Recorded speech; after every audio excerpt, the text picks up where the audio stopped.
Hey, good morning, friends. Mark Holmes here with my buddy Cowboy Joe Boo, as well as Joe Bear in the house. And as always, I want to thank you guys for watching, commenting, subscribing, and be a part of the Joe Boo Sports Report. Without you guys, this literally does not work. So let's get open for business here, and let's wake up the football gods. Wake up, guys. Wake up. Here it is. It is Thursday morning, and we are alive, and that is something these days.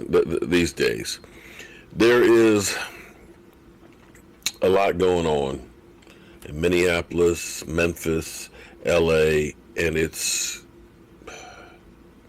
sad. It's tragic. It's sad. It's just crazy. I want to say, and I can relate this to Dak Prescott, because we always say it doesn't pass the eye test. Things in life, it doesn't pass the eye test. Well, you better be sure that you understand that you can fool the eye. You know, you ever go and you see the guy there with the three cards? Yeah, follow the card, follow the card. Yeah, you found the card, right? You got your money on it. Yeah, that's the one right there. Yeah, and your eyes were wrong. You can see an accident. We can have four people out there all see the same accident, and every one of them will see something different. So be careful what you see and what you believe. You understand? Because a lot of times things can be manipulated. You know, like nowadays, you see a girl online. Oh, whoa, yeah, that's whoa. She look. Oh, shit. That's the prettiest woman I've never seen. And did you see her in real life? Ooh.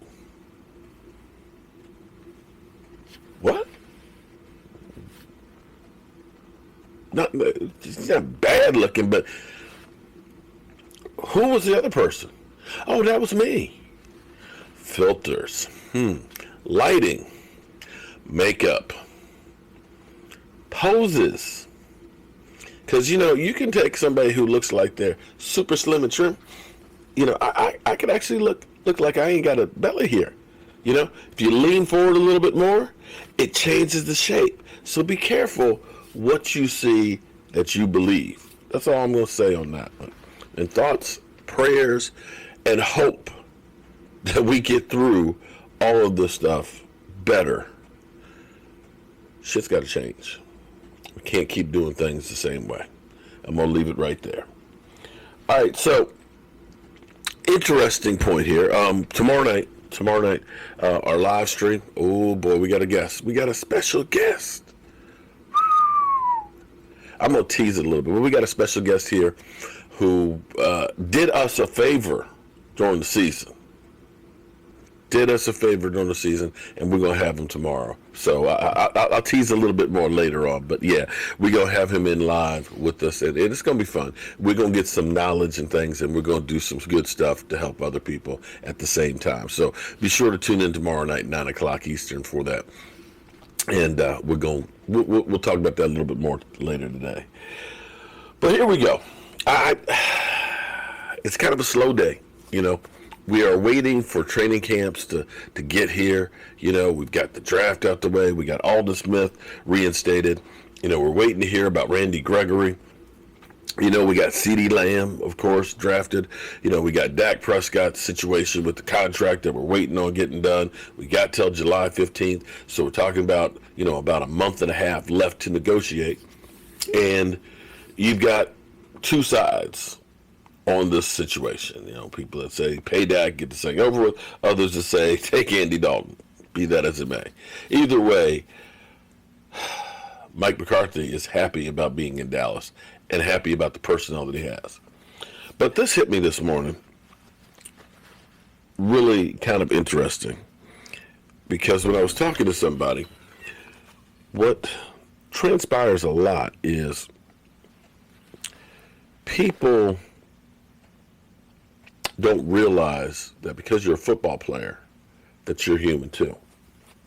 A lot of times we'll go through and we'll say all kinds of stuff and say this, that, and the other, throw all kinds of hate behind this, that, and the other, and not realizing that this person is very similar to you and me. But this actually is very poetic here in this situation, because when you deal with the contract and stuff, people will always tell you, you should be a team guy. You need to look out for the organization. But Shannon Sharpe actually got this dead on. What you've done is what ownership and management has done for a long time. It convinces a certain group of players that you're one of us, when in actuality, you're not. You're just like Dak Prescott. There will come a time that you're so much family, they're going to release you or they're going to trade you.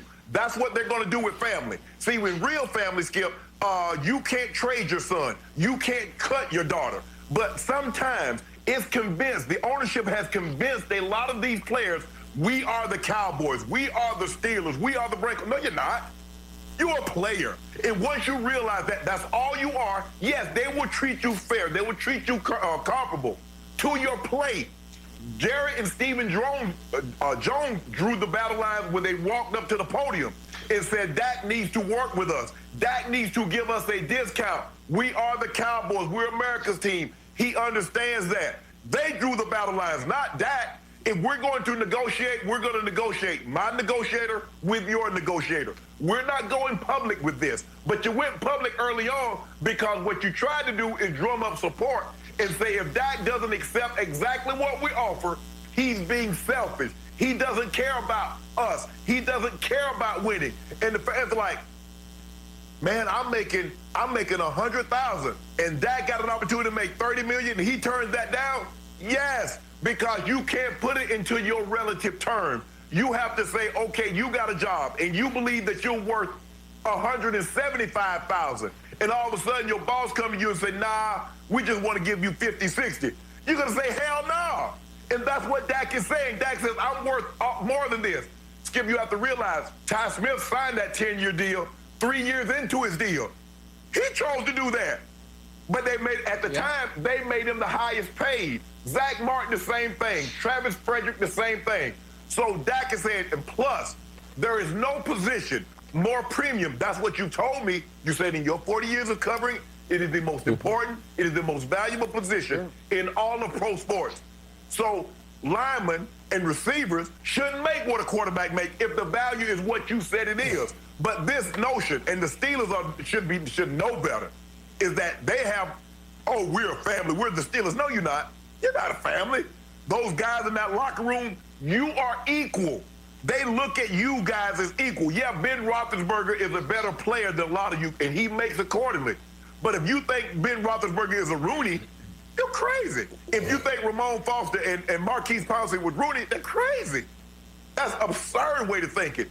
But that's been going on for years, hundreds of years, that they can convince one or two. And it's like, bruh, you see how they treat us good? What you mean, us? No, they don't. So stop this notion. Dak is doing right. Everybody else, you got your money. Be supportive of Dak as he was of you.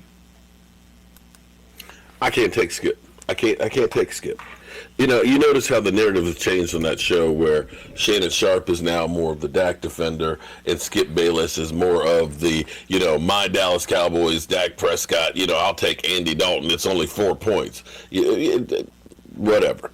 But Shannon Sharpe makes a key point here in NFL players that I talk to. Nobody gets jealous about what somebody else gets paid. When I talked with my man DeMario Davis, DeMario put it perfectly because he was in the situation that Jamal Adams is with the Jets. Same team. And, of course, the team is saying, hey, we want to negotiate. We want a contract, that helps the team out, that we're going to make sure that we can surround a team around you and things and yada, yada. So we're not going to overpay you. And it ended up being that DeMario was like, what y'all are offering is not fair market value. I'm an independent contractor. I get a 1099. I got to pay my own taxes and everything else. I'm an independent contractor. Where is this family thing? Where is this, you got to look out for the team. The players in the locker room look at it and know that, hey, I'm going to go get mine. You go get yours. In this locker room, that don't mean nothing. We ain't got no animosity. We ain't got any animosity against anybody getting paid, because that's what it's about. It's what we all do. When I bid a job, I try and bid the job so I can do a good job and stuff, but I can make money off of it. You take a job and you go to a job interview, you're not going in and saying, you know what, I care about the company, so I'm going to take less money working for you. You know, I know it pays $25 an hour, but I'm going to go ahead and take 20, even though everybody else is getting that. We don't do that. You may love the company that you work for. You may support the company you work for, but you're not looking to say, I ain't going to get paid, I'll work for free. And that's in essence what we're talking about when we talk about Dak Prescott and this whole thing of we need you to take a team from this guy. You get paid. You got money. You got money because you got all this other stuff going on. That's got nothing to do with the job that I'm doing here and now. And see, this is the mistake by the Dallas Cowboys, because you didn't have a sense of urgency to do this last year. You could have gotten this done last year before Russell Wilson and probably been $6 or $7 million less a year. That's on the Cowboys. You can't look at Dak and say, oh, well, you know, the Cowboys screwed up, so we want you to eat it. No, this is the price of doing business. A lot of people don't like it, but that's the reality of it. And if Dak Prescott, hypothetically, let's say Dak Prescott said, you know what, I care about the Cowboys, I'm only going to take $10 million a year. Do you think anybody else on the team would say, I'll do the same thing? Did Zeke do that? Did Zeke say, you know what, I got 2 more years left on my deal, you know, I'm getting about $9 million. I'm going to go ahead and let Dak Prescott get paid because he ain't gotten any money. You know, he's been working for $1 million a year on average for 4 years. I've been getting 10. I'm getting 10. I'm going to go ahead and I'll wait another year, let Dak get his. No, he didn't. He didn't. Did D-Law say, you know what? You know, let me leave a couple million extra on the table so I can make sure that we can get Dak Prescott taken care of, or we can get some other players in here so we can keep Byron Jones. Did he do that? No. Did Zach Martin do that? No. Travis Frederick? No. Lyle Collins? No.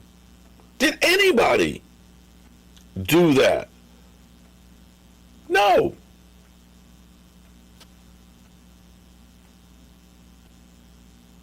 So why do we expect the guy who has been paid the least over the last 4 years, that the punter had made more money than?